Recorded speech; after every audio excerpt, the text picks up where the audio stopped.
Je vais juste ignorer ça pour l'instant. À une autre époque, dans le vocabulaire maritime, le mot fougue désignait un coup de vent. On en a tous et toutes des gens comme ça dans nos vies, des personnes coup de vent, des personnes qui ont l'air d'être habitées par un feu qui s'éteindra jamais, un torrent inépuisable. Des gens qui nous rappellent les éléments de la nature simplement de par leur façon de vivre, de bouger, de prendre des décisions.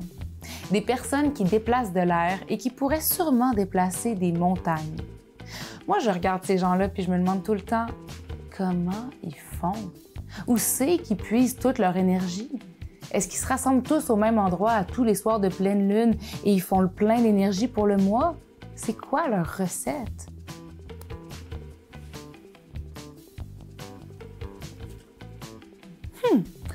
Je vous avoue que j'espérais plutôt tomber sur la recette en question, mais une belle sculpture de cheval, ça peut toujours faire l'affaire. D'autant plus qu'il a l'air assez fougueux. Tout comme son cavalier d'ailleurs. Mais c'est peut-être ça la recette. Peut-être qu'il faudrait que je me mette à l'équitation.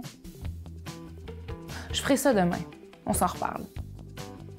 Entre-temps, je rassemble presque toute ma fougue et je vous invite impétueusement et sans peur à venir à la rencontre de quelques-uns des 1001 visages de ma communauté.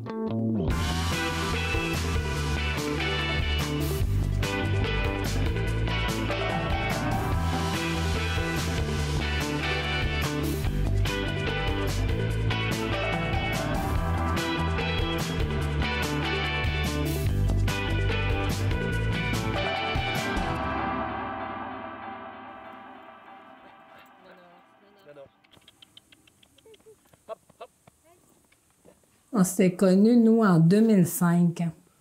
Par Internet? Par Internet. Écoute, on s'est connus sur l'Internet. On était des nouveaux réseauteurs. Ah oui. Dans le temps, Facebook n'existait pas. Non, c'est ça. Même encore aujourd'hui, c'est encore un dinosaure face à l'Internet. On s'est comme jasé pendant à peu près 3-4 mois. Puis on s'est rencontrés après ça en janvier ici à Sept-Îles. Puis moi, ça me faisait peur, tu sais. Fait que quand je suis allée le rencontrer, ben j'avais imprimé sa photo avec son adresse, son numéro de plaque, un numéro d'assurance sociale quasiment. Puis là, j'avais dit à mon garçon, si maman n'est pas arrivée à minuit, ben t'appelles la police. T'appelles mamie qui appelle la police.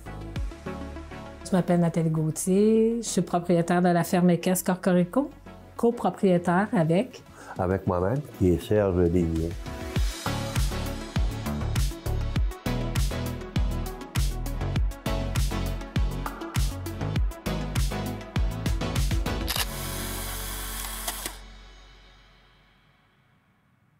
Moi, mon père était en chaise roulante tout le temps que j'étais enfant. Tu sais, je pouvais pas rêver de mon enfance d'avoir un cheval à la maison, tu comprends? Mon père et une amie d'enfance se sont rencontrés sur le perron de l'église. Elle restait pas loin d'ici. Fait que elle, pour elle, aller au dépanneur, là, c'était comme normal. À cheval, là, tu sais, on était en campagne, elle s'en va jusqu'au dépanneur, elle attache son cheval en avant du dépanneur, elle s'en allait au dépanneur. Puis moi, j'avais jamais fait d'équitation, là. Elle dit, embarque avec moi en arrière de la selle, puis on va s'en aller jusqu'à chez nous. Fait que je me tiens, mais là, c'était au grand galop jusqu'à chez elle. J'avais mal aux fesses après, mais c'était ma piqûre. Cette fille-là, dans le fond, qui était une amie d'enfance, elle reste à Victoriaville maintenant. Puis, elle va encore au McDonald's à cheval.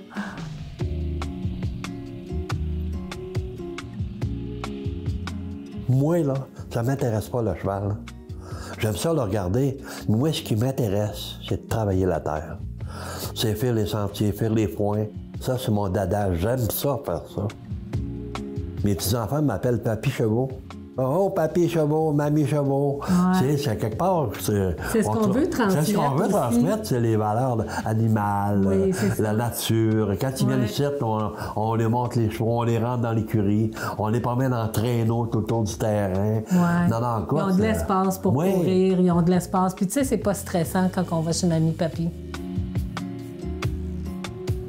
Fait qu'on a construit cette écurie-là, à bout de bras, moi et ma blonde, et des amis qui nous ont aidés là-dessus aussi. Ça a commencé tout petit.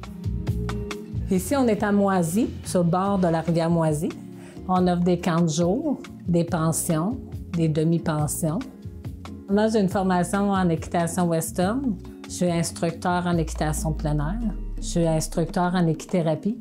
Dans le fond, l'équitation thérapeutique, c'est vraiment pour une clientèle particulière avec des besoins particuliers, que ce soit, mettons, un diagnostic d'anxiété, trisomie 21, que ça peut être de la déficience légère ou peu importe. Nos valeurs, c'était vraiment de vivre dans des grands espaces avec les animaux puis avec les gens qui nous entourent, des gens de cœur, d'avoir le sentiment de liberté. Moi, mon plus grand sentiment que j'ai ici, c'est la liberté.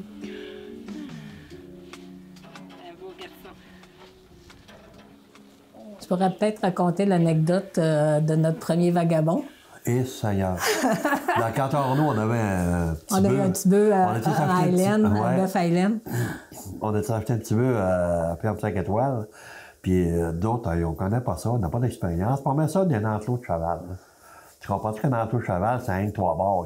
Tu passes sur ça, tu passes le petit À 10 heures le soir. À 10 heures le soir, on lâche ça dans l'enclos. Il fonce dans l'enclos, passe au travers. Père, mon petit beau, c'est à 138. Écoute, je l'ai retrouvé dans une ligne de transmission au côté de ce qu'on reste. Dans la broussaille, quasiment jusqu'à 10 pieds d'auteur. Seigneur David. Écoute, puis là, j'ai dit, là, j'ai mis la boîte de te pogner, comme un cowboy, il y a 4 roues puis la corde. Avec la sauce. Pogne le petit bœuf, il dit, tu vas t'emmener à la maison. Puis je me suis aperçu, je m'arrête. Le petit beau est de même, puis il est tué, mon petit beau. Il est couché sur le côté. Il respire peu. Fait que je détache la corde, tout ça. Puis à un moment donné, ben, j'ai dit, c'est pas vrai. J'ai réussi à aller le retrouver où ce qui était. J'ai fini par entendre où ce qui était. Bon, avec le 4 roues parce qu'il virait. Là, j'ai dit, c'est pas vrai. Là, il a sauté sur la poitrine. Paf, sauté dessus. J'ai ranimé mon petit beau. Il était mort, il respirait peu. Un peu plus, il faisait la bouche à bouche. Moi, j'ai dit, non, faut quand même pas exagérer. Mais quand au bout de la ligne, j'ai réanimé mon petit beau. Que voulez-vous? Faut pas avoir peur quand tu t'achètes un mode de vie, parce que nous, c'est un mode de vie qu'on s'est acheté, c'est pas un commerce. C'est nos valeurs qui nous ont permis d'être là encore aujourd'hui, de progresser, puis de ne pas avoir abandonné. T'es pas toujours dans le feu, t'es pas toujours dans l'action, mais j'ai toujours vu grand. J'ai souvent mes enfants, j'aime mieux mourir d'une chute à cheval que d'un cancer que je vais traîner pendant 2 ans. Ça se fait plus subitement, mais je vais mourir heureuse.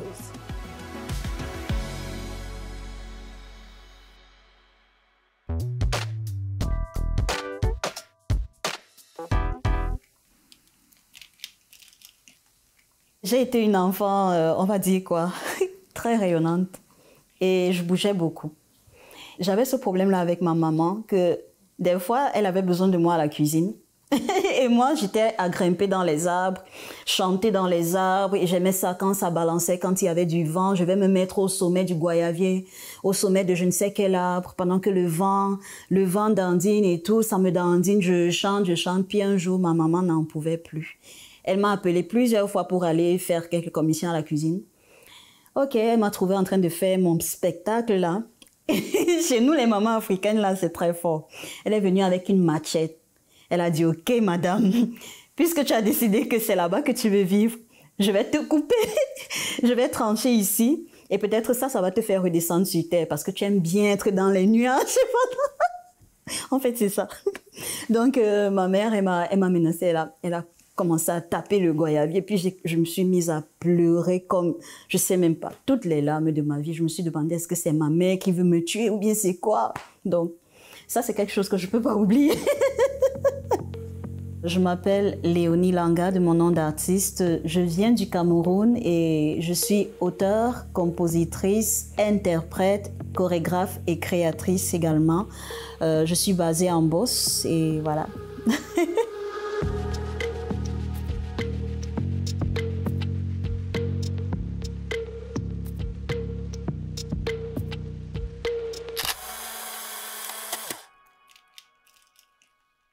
Moi, je n'ai pas appris à danser. Je vais dire, pour moi, la danse, c'est vraiment inné d'abord. Dans mes pieds, là, c'est inné. Le chant, c'est comme la danse pour moi. Mes premiers pas, c'est vraiment, je vais dire, avec ma maman, ma feu maman.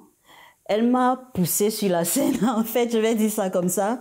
Elle me dit, arrête de me casser les oreilles à la maison. Écoute, Ma maman chantait plus dans le cadre religieux, dans des groupes de prière.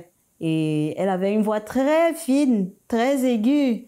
Et elle aimait ça, elle aimait bien danser. Puis mon papa aussi aimait la faire danser. Donc, en fait, ils avaient ça dans les gènes.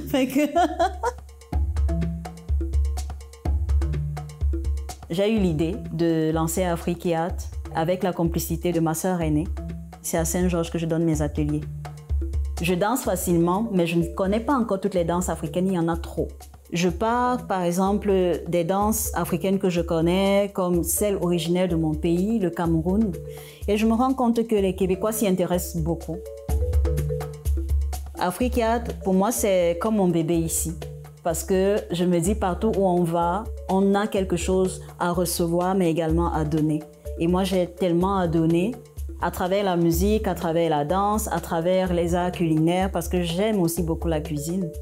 Les gens veulent se rencontrer et la gastronomie, généralement, c'est un bon tremplin pour permettre aux gens d'échanger. La gastronomie africaine est vraiment quelque chose à découvrir. On a trop de mets traditionnels. Honnêtement, là, on ne peut pas faire le tour.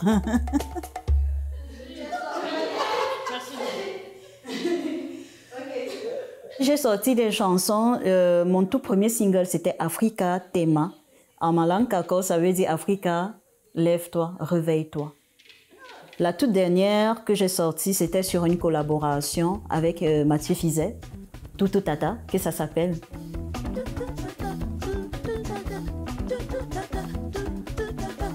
Au dernier cours de danse, je ne sais pas ce qui m'a pris. Je me suis dit, aujourd'hui, on va travailler sur Toutou Tata. On s'est mis à travailler la chorégraphie et tout. Je leur ai montré, on travaillait bien. Puis à un moment donné, l'une de nos apprenantes, Luce, elle dit, mais qui chante ça? Je me sens tellement bien à danser ça. C'est une Québécoise. Elle dit, elle se sent plus à l'aise à danser sur ce son-là que tout ce qu'on fait depuis qu'elle est arrivée. Elle dit, mais qui chante ça? C'est tellement beau. J'aime les percussions de cette chanson. Puis là, il y a une autre qui s'appelle Léa.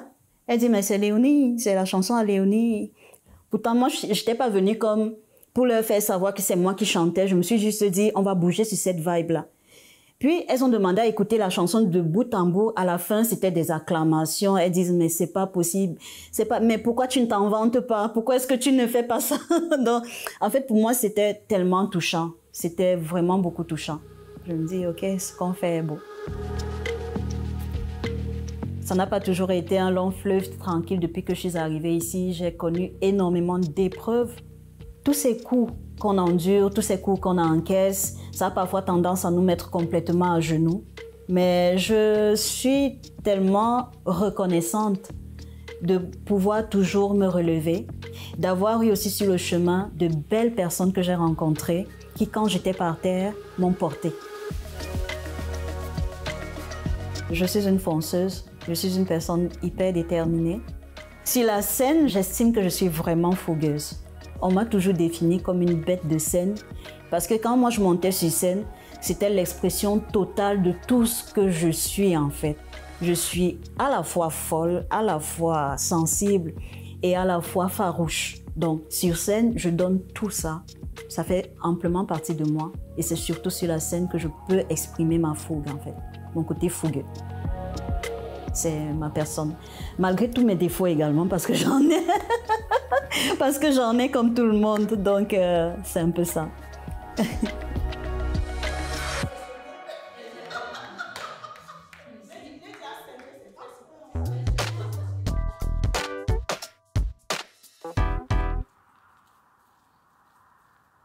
Quand j'étais jeune, j'avais un but dans la vie, c'est de faire tout, d'être capable de tout faire.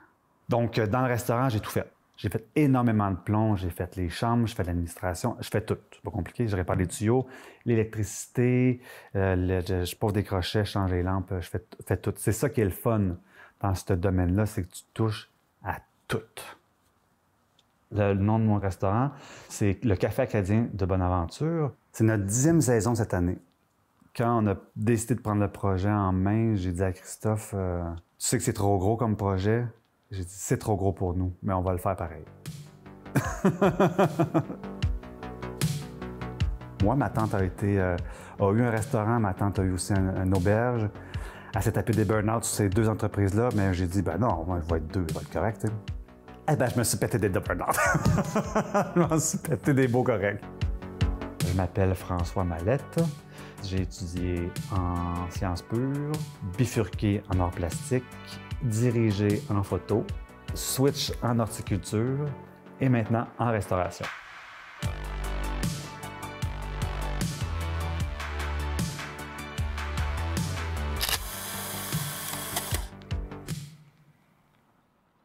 Je suis pas très focus dans la vie. J'ai tendance à partir 8 projets et ou d'en avoir 8 en même temps.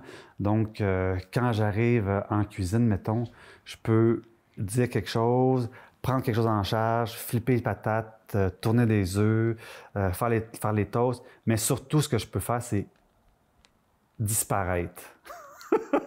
Comme ça. Poup! Donc, mon surnom ici, c'est Papillon. Petit papillon. Il arrive, il repart.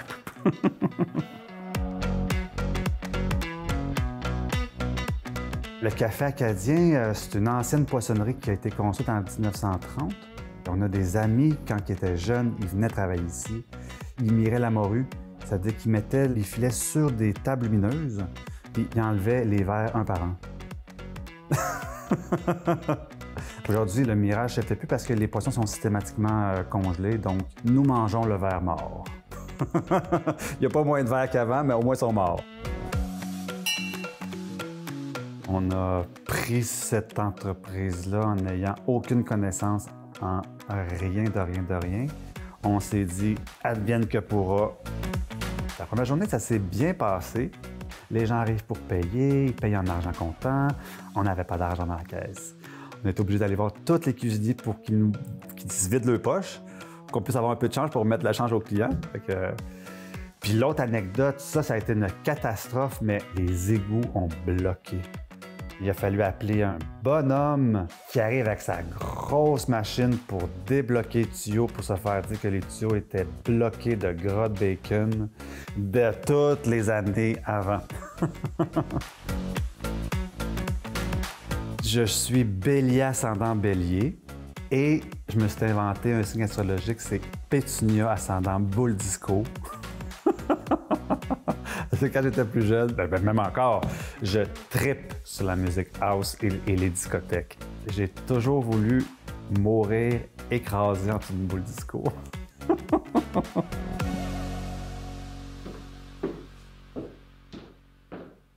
On est situé sur la pointe Beaubassin de Bonaventure. Et puis l'année passée, durant une grosse tempête du mois de décembre, je crois, ou fin novembre, je sors dehors pour voir qu'est-ce qui se passe parce qu'ils ont fermé la rue tellement que la marée est haute puis qu'elle peut inonder la rue. Je sors dehors puis je croise un ami qui fait des photos pour la tempête puis du bordel que c'est. Et puis j'y sors, je dis hey, « ça serait-tu drôle de se pitcher dans l'eau? »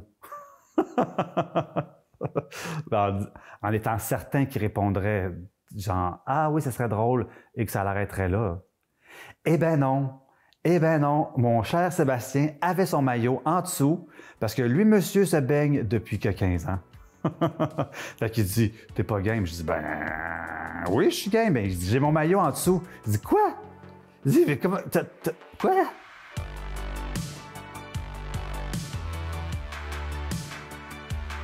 Le conseil que je dirais, ça serait il faut absolument faire ce qu'on veut. Pas de compromis. Si on fait ce qu'on aime, il y a bien des chances que ça fonctionne. En restauration, il faut être prêt à tout. À réparer des tuyaux, à consoler un employé, à jouer avec de l'argent. C'est pas pour rien que les restaurateurs, c'est des gens qui ont une énergie folle. Je dis pas que j'ai une énergie folle, mais il faut être prêt à tout. Voilà.